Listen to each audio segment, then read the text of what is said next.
जिनेन्द्र अठविह काम मुके अठ गुणाढ्ये अणोवमे सिद्धे अठम पुण विडिविठे निठ्ठिय कज्जेय वंदिमो नित्यम।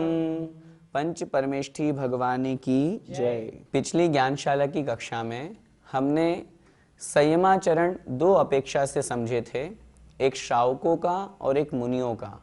इस तरह से आचार्य भगवान कुंद स्वामी महाराज ने संयमाचरण के दो भेद किए, एक सागार और एक निरागार। उसी के अंतर्गत सागार अर्थात जो गृहस्थ में रहते हैं उनका संयमाचरण हमने पिछली ज्ञानशाला की कक्षा में 11 प्रतिमा रूप में समझा। उसी बात को आगे बढ़ाते हुए गृहस्थ में रहते हुए श्रावक संयम का कैसे पालन करते हैं, किस प्रकार से करते हैं, वह आगे कहते हैं। आइए समझते हैं। पंचेवणुवयायिम गुणवयायिम हवन्ति तः तिण्णी शिखावय चत्तारिय संयम चरणम च सायारम। श्रावक संयमाचरण को कैसे धारण करते हैं वह इस गाथा में बताया गया है। पंचेवणुवयायिम 5 अणुव्रतों को, अहिंसा आदि 5 अणुव्रतों को, गुणव्यायम और गुणव्रतों को जो कि हवंती अर्थात होते हैं, तह अर्थात और, तिण्णी अर्थात 3 और 3 गुणव्रत होते हैं। शिखावय चत्तारि यह अर्थात और, शिखावय अर्थात शिक्षाव्रत, चत्तारि अर्थात 4, 5 अणुव्रत, 3 गुणव्रत और 4 शिक्षाव्रत।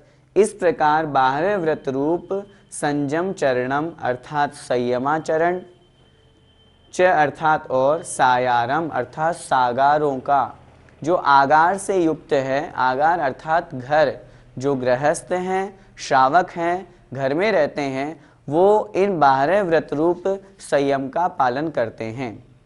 आचार्य भगवान कुंद स्वामी महाराज यहाँ चारित्र पाहुड़ की इस गाथा में श्रावक के 5 अणुव्रत, 3 गुणव्रत और 4 शिक्षाव्रत, इस प्रकार 12 प्रकार के व्रतों की चर्चा कर रहे हैं। और जो गृहस्थ में रहते हुए, घर में रहते हुए इन 12 प्रकार के संयम का पालन करता है, 12 प्रकार के व्रतों को धारण करता है, उस जीव के अथवा उस मनुष्य के संयमाचरण कहलाता है, संयमाचरण होता है।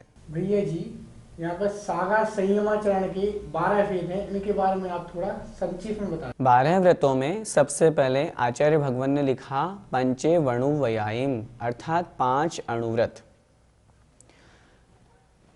जो 5 प्रकार के पाप कहे गए हैं, हिंसा, झूठ, चोरी, कुशील और परिग्रह, इन 5 पापों का अणु अर्थात अल्प, थोड़ा त्याग करना, वह कहलाता है अणुव्रत। जिसे हम ऐसा समझ सकते हैं कि स्थूल रूप से त्याग करना। अहिंसा अणुव्रत, सत्य अणुव्रत, अचौर्य अणुव्रत, ब्रह्मचर्य अणुव्रत और परिग्रह परिमाण अणुव्रत, ये 5 प्रकार के अणुव्रत हैं। आइए हम संक्षेप में समझते हैं। अहिंसा अणुव्रत अर्थात हिंसा का स्थूल रूप से त्याग करना। सत्याणुव्रत असत्य का, झूठ बोलने का स्थूल रूप से त्याग करना। अचौर्याणुव्रत चोरी करने का स्थूल रूप से त्याग करना। ब्रह्मचर्याणुव्रत अर्थात अपनी स्त्री के सिवाय अन्य सभी को माता, बहन, सुता के रूप में देखना और उस कुशील का त्याग करना। और परिग्रह परिमाण अणुव्रत अर्थात जितना परिग्रह हमारे पास में है उसका एक परिमाण करना, सीमित कर लेना, उसकी मर्यादा कर लेना, शेष का त्याग कर देना, यह कहलाता है परिग्रह परिमाण अणुव्रत। इस प्रकार ये 5 प्रकार के अणुव्रत कहे गए हैं। 3 प्रकार के गुणव्रत में आचार्य भगवान कुंद स्वामी महाराज पहला गुणव्रत कहते हैं दिग्व्रत अर्थात दशों दिशाओं में जीवन पर्यंत के लिए आने जाने की जो मर्यादा की उसका नाम है दिग्व्रत, ताकि उसके बाहर जो कुछ हो रहा है उससे हम कृतकारित अनुमोदना से पाप से बच जाएं। दूसरा गुणव्रत आचार्य भगवान ने कहा अनर्थ दंड विरति व्रत अर्थात व्यर्थ की जो क्रियाएं हो रही है, पाप का उपदेश, हिंसा, दान, अपश्रुति, अनेक प्रकार की जो व्यर्थ की हैं जिससे कोई आत्मा का प्रयोजन नहीं, जिससे कोई मतलब नहीं, उन सब क्रियाओं का त्याग करना यह कहलाता है अनर्थ दंड विरति व्रत। तीसरा गुणव्रत आचार्य कुंद स्वामी महाराज ने माना भोगोपभोग परिमाण व्रत अर्थात जो वस्तु एक बार भोगने में आए, एक बार उपयोग में आए, वह कहलाता है भोग।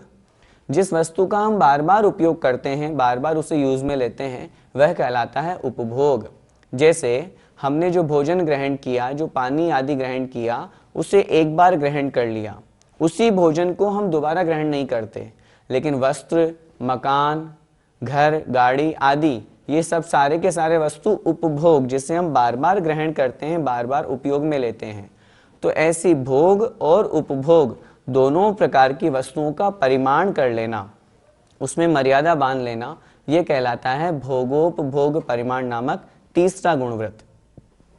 4 प्रकार के शिक्षाव्रत आचार्य भगवान ने यहाँ पर कहे, जिसमें सबसे पहला है सामायिक अर्थात समस्त प्रकार के विकल्पों से दूर होकर के आत्म ध्यान की ओर बढ़ते हुए, चूंकि हम बात करें शिक्षाव्रत की, जो हमें मुनि बनने की शिक्षा दें, मुनि मार्ग पर आगे बढ़ने के लिए प्रेरित करें, वे शिक्षाव्रत कहलाते हैं। तो सामायिक के अंतर्गत सभी विकल्पों से दूर होकर के प्रातःकाल, दोपहर और सायंकाल 3 समय अंतर मुहूर्त के लिए उस आत्म स्वरूप की ओर बढ़ते हुए समस्त विकल्पों से दूर होकर के जाप, ध्यान, इस तरह की जो क्रिया की जाती है वह कहलाता है सामायिक। दूसरा है प्रोषधोपवास। प्रोषध अर्थात उत्कृष्ट, मध्यम और जघन्य 3 प्रकार का कहा गया है, जिसके अंतर्गत सप्तमी का एकासन, अष्टमी का उपवास और नवमी का एकासन, यह कहलाता है उत्कृष्ट प्रोषधोपवास। मध्यम के अंतर्गत अष्टमी का उपवास मध्यम प्रोषधोपवास है और जघन्य प्रोषधोपवास के अंतर्गत अष्टमी का एकासन करना यह जघन्य प्रोषधोपवास कहलाता है। यही बात चतुर्दशी के साथ में भी लगा करके त्रयोदशी का एकासन, अमावस्या अथवा पूर्णिमा का एकासन और चतुर्दशी का उपवास, इस तरह से वहां भी लगा लेना चाहिए। यह हुआ दूसरा शिक्षाव्रत, जिसका नाम है प्रोषधोपवास। तीसरा शिक्षाव्रत है अतिथि संविभाग अर्थात चतुः अर्थात 4 प्रकार के जो मुनि, आरिका, श्रावक और श्राविका, जो चतुर्विध संघ कहे गए हैं, इन संघ के उपस्थित होने पर अतिथि के समान जो हैं उनकी सेवा शुश्रूषा करना, उनके लिए चौका लगाना, आहार आदि देना, उनकी सेवा करना, उनकी पूजा करना, उनका सत्कार करना, यह कहलाता है अतिथि संविभाग। और चौथे शिक्षाव्रत के अंतर्गत आचार्य कुंद स्वामी महाराज ने सल्लेखना को ग्रहण किया। सल्लेखना के लिए लिखा, समस्त प्रकार के विकल्पों से दूर होकर के जब अंत समय में मरण काल उपस्थित हो, जब हम नियम, व्रत, संयम का पालन करने में असमर्थ हो जाएं, अपने व्रतों का पालन करने में हमें लगे कि अब तो भूल हो रही है, दोष लग रहे हैं, ऐसे समय उपस्थित होने पर अपने शरीर को और अपनी कषायों को क्रश करना और बड़े आनंद के साथ में मृत्यु महोत्सव मान करके मृत्यु को स्वीकार करना, उस व्रतों का पालन करते करते कषायों का दमन करके उस मार्ग पर आगे बढ़ना, ये कहलाता है सल्लेखना।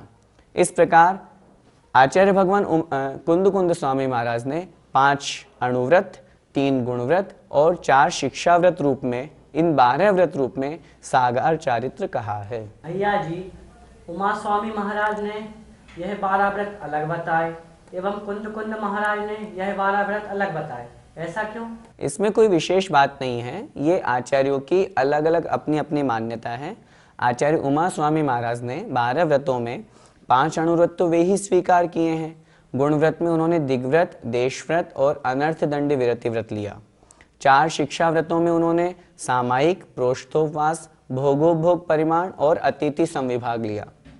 आचार्य कुंद स्वामी महाराज की अपने स्वयं की अलग धारणा है, आचार्य उमा स्वामी महाराज की अलग धारणा है इसमें हमें किसी प्रकार का कोई विरोध नहीं समझना चाहिए। चूंकि चरणान योग की बात चल रही है और चरणान योग में समयानुसार परिवर्तन देखा जाता है, हो सकता है, इसलिए आचार्य उमा स्वामी महाराज के अनुसार भी जो 12 व्रत कहे गए हैं वो भी हमें स्वीकार हैं। आचार्य कुंद स्वामी महाराज के अनुसार जो 12 व्रत कहे गए हैं वो भी हमें स्वीकार है। चूंकि आचार्य उमा स्वामी महाराज की हम बात करें तो सिर्फ आचार्य कुंद स्वामी महाराज ने जो सल्लेखना को यहाँ पर ऐड किया, बस वो अलग से एक्स्ट्रा वहाँ पर आचार्य उमा स्वामी महाराज ने 12 व्रतों को ग्रहण करने के पश्चात वह जो व्रती जीव है वो अंत समय में सल्लेखना को धारण करे, ऐसा तत्वार सूत्र में लिखा ही है। मारणांतिकीम सल्लेखनाम जोशिता।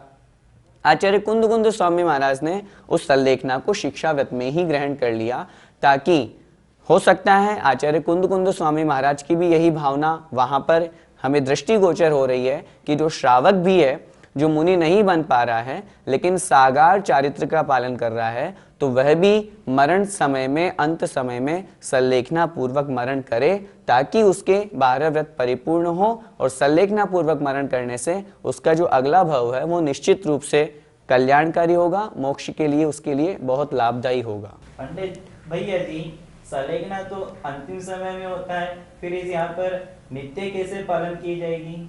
हमने आपकी बात को स्वीकार किया, सल्लेखना तो अंत समय में ही होगी, लेकिन यहाँ आचार्य कुंद स्वामी महाराज का अभिप्राय है वह श्रावक उस सल्लेखना की भावना प्रति समय भाए।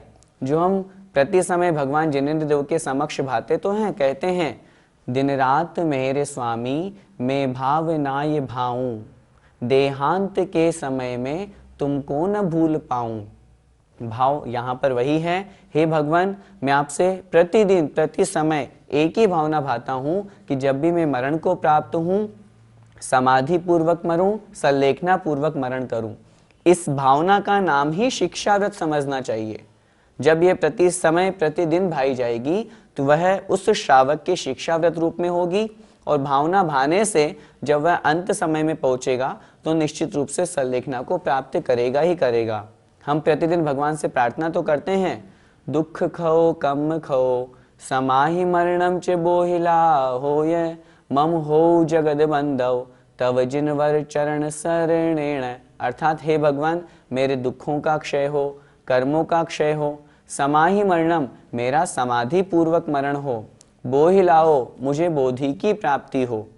6 प्रकार की याचना भगवान से की जाती है, दुख खो, कम खो, समाहि मरणम, बोहिलाओ, सुगई गमनम। अर्थात मेरा सुगति में गमन हो, मैं जब भी मरण को प्राप्त हूँ भगवान समाधि पूर्वक सल्लेखना पूर्वक ही मरूं। ये भावना भी श्रावक की प्रति समय होनी चाहिए, और जब यह भावना होगी तो निश्चित रूप से वह अंत समय में सल्लेखना पूर्वक मरण करेगा, और वही उस श्रावक का शिक्षाव्रत कहलाएगा। भैया जी, इन 12 व्रतों को धारण करने से हमें क्या लाभ होता है? 12 व्रतों का पालन दूसरी प्रतिमा में होता है। पिछली ज्ञानशाला की कक्षा में जो हमने 11 प्रतिमाओं का स्वरूप समझा था, उसमें दूसरी प्रतिमा थी व्रत प्रतिमा। उस व्रत प्रतिमा के अंतर्गत 5 अणुव्रत, 3 गुणव्रत और 4 शिक्षाव्रत स्वरूप इन 12 व्रतों का पालन कहा जाता है और किया जाता है। जो इन 12 व्रतों का पालन करता है उसकी दूसरी प्रतिमा हो गई। दूसरी प्रतिमा का नाम पंचम गुण स्थान, और हम इस बात को बहुत अच्छी तरह से समझते हैं, जहाँ पंचम गुण स्थान है वहाँ उस जीव के प्रति समय असंख्यात गुणी निर्जरा आचार्य भगवंतों ने कही। आचार्य उमा स्वामी महाराज ने तत्वार्थ सूत्र के 9वें अध्याय में लिखा, सम्यक दृष्टि श्रावक वीरतानंत वियोजक आदि सूत्र जो लिखा, उसमें लिखा सम्यक दृष्टि से असंख्यात गुणी निर्जरा श्रावक की कही। तो उस श्रावक की जो पंचम गुण स्थान वर्ती है, इन 12 व्रतों को धारण करने से, 2 प्रतिमा के धारण करने से प्रति समय असंख्यात गुणी निर्जरा हो रही है, जो कि उसके लिए कल्याणकारी है, उसकी आत्मा का कल्याण करने वाली है। दूसरी बात, अगर आयु बंद होगा तो निश्चित रूप से देवायु का, वैमानिक देवायु का ही बंद होगा, और जब श्रावक इन 12 व्रतों का पालन करता है उसके शुभोपयोग रहेगा, अशुभोपयोग से वो बचेगा। शुभोपयोग के निमित्त से उसकी निर्जरा होगी, और तज्जन्य उस निमित्त उसके जो पुण्यास्त्र होगा वह भी निश्चित रूप से परंपरा से उसके लिए मोक्ष का कारण होगा। इसलिए 12 व्रतों के तो पालन करने से लाभ ही लाभ है। श्रावक का संयमाचरण, सागार संयमाचरण बतलाने के पश्चात अब निरागार अर्थात मुनि स्वरूप जो संयमाचरण है उसकी चर्चा आगे करते हैं। पंचेन्द्रिय संवरणम पंचवया पंचविंश क्रियासु पंच समिदितय गुत्ति संयम चरणम निरायारम। पंचेन्द्रिय संवरणम, पंच इंद्रिय, 5 प्रकार की जो इंद्रिय कही गई है उन इंद्रियों का संवरण करना, संकुचित करना, उन 5 इंद्रियों को वश में करना। पंचवया, 5 प्रकार के जो व्रत कहे गए हैं, अहिंसा आदि जो महाव्रत हैं, चूंकि यहाँ निरायारम अर्थात निरागार मुनियों की बात चल रही है, इसलिए पंचवया से 5 महाव्रत। पंचविंश क्रियासु, 25, 5 और 20, 25 जो क्रियाएं कही गई हैं। 25 क्रियाएं कौन सी? 5 प्रकार के जो व्रत कहे गए हैं अहिंसा आदि, इन 5 व्रतों की जो 5 भावनाएं कही गई है वो कहलाती है 25 क्रियाएं। पंच समिधि, और 5 प्रकार की जो समिति है, ईर्या भाषा आदि, ये 5 प्रकार की समिति। तय गुत्ति, तय अर्थात 3 प्रकार की गुप्ति, मन वचन और काय, इन तीनों को वश में करना, यह तीनों योगों को वश में करना, यह 3 प्रकार की गुप्ति। संयम चरणम अर्थात संयमाचरण है, निरायारम अर्थात निरागार। 2 प्रकार के संयमाचरण की जो आचार्य भगवान ने चर्चा की थी, हमने सागार संयमाचरण को पढ़ा, इसमें लिखा निरागार अर्थात दूसरा जो मुनि स्वरूप है, मुनि महाराज जिसका पालन करते हैं, ऐसा वह संयमाचरण होता है, जिसे निरागार संयमाचरण कहा। आइए एक बार फिर से समझते हैं।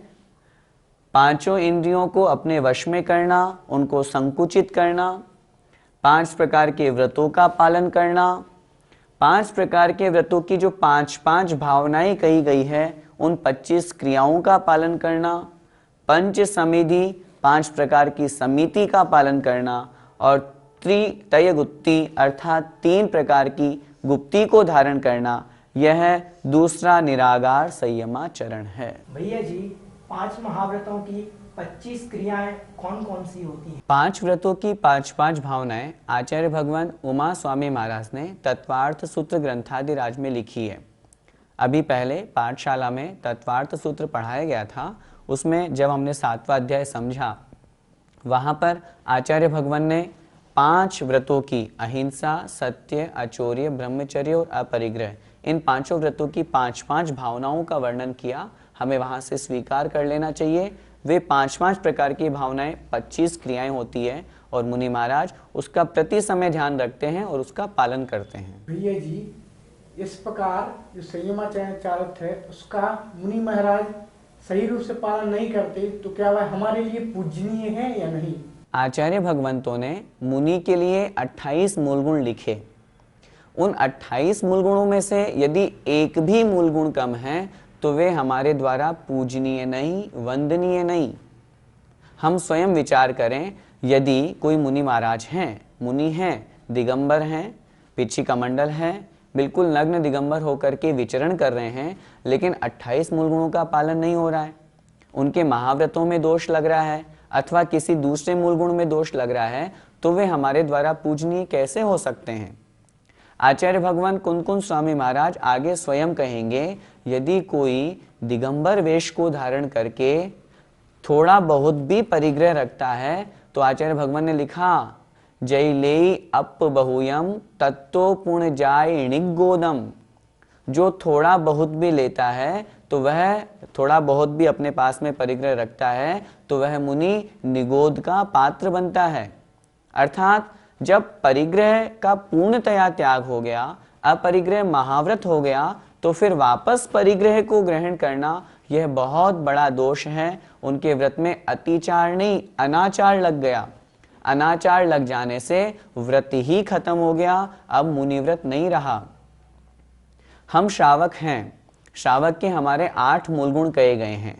हम आपसे एक छोटा सा प्रश्न करना चाहते हैं, यदि 8 मूल गुणों में से, जहां 5 उदुम्बर फल, मध्यमांश मधु का त्याग बिल्कुल सामान्य से अपन समझें, इन 8 मूल गुणों में से यदि कोई व्यक्ति 7 का बहुत अच्छे से पालन करता है, किसी प्रकार का कोई दोष नहीं लगाता, लेकिन एक मूल गुण में अपन समझें, जैसे माना कि उसे शराब पीने की आदत है, हम ये आपसे पूछना चाहते हैं वो शराब पी रहा है, 7 का बहुत अच्छे से पालन कर रहा है, किसी प्रकार का कोई दोष नहीं लग रहा, क्या आप उसे श्रावक स्वीकार करोगे?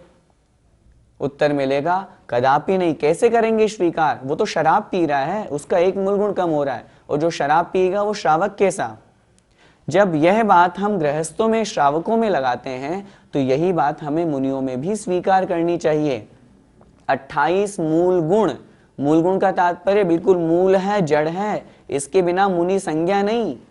28 मूल गुणों में यदि एक भी मूल गुण कम है, 27 मूल गुण का वो बहुत अच्छे से पालन कर रहे हैं, लेकिन यदि एक भी मूल गुण कम है तो वो मुनि की संज्ञा में नहीं आएगा। फॉर एग्जाम्पल, यदि कोई मुनि है, वो कहते हैं मुझे केशलोच से दर्द होता है, वो नाई से बाल बनवा लें, शेविंग करवा लें, तो क्या आप उन्हें मुनि मानेंगे? बताइए। उत्तर मिलेगा नहीं। कैसे मान सकते हैं? क्योंकि ये तो मुनि के मूल गुण में दोष लग गया, वो एक मूल गुण का पालन नहीं कर रहे। जब हम उस एक मूल गुण के पालन नहीं करने से उनको मुनि नहीं मान रहे, तो जो अपने साथ में गाड़ी घोड़ा रख रहे हैं, परिग्रह रख रहे हैं, तो उनका अपरिग्रह महाव्रत कैसे पला? वो भी तो मूल गुण कम हो गया। जो मुनि एसी कूलर आदि में रह रहे हैं, हीटर आदि उपयोग कर रहे हैं, परिग्रह आदि रख रहे हैं, उनका अहिंसा महाव्रत कैसे पला? वो भी तो मूल गुण कम हो गया। जो मुनि अपने साथ में मोबाइल, लैपटॉप आदि, ये सारी की सारी बातें जो शिथिलाचार से युक्त होकर के हैं, यदि वे मुनि अपने साथ में रखते हैं, हम स्वयं विचार करें उनके कितने मूल गुण कम हुए। जब आप एक केशलोच नहीं करने के कारण उनको मुनि संज्ञा नहीं दे रहे, तो फिर जिनके 1, 2, 3, 5 और न जाने कितने मूल गुण कम हो रहे हैं, फिर आप उन्हें मुनि क्यों मान रहे हैं? वो मुनि की संज्ञा में नहीं आ सकते। आचार्य भगवान स्वयं कह रहे हैं, इसलिए वे मुनि नहीं हैं, मुनि पद के योग्य नहीं हैं और पूजनीय नहीं। जय जिनेंद्र।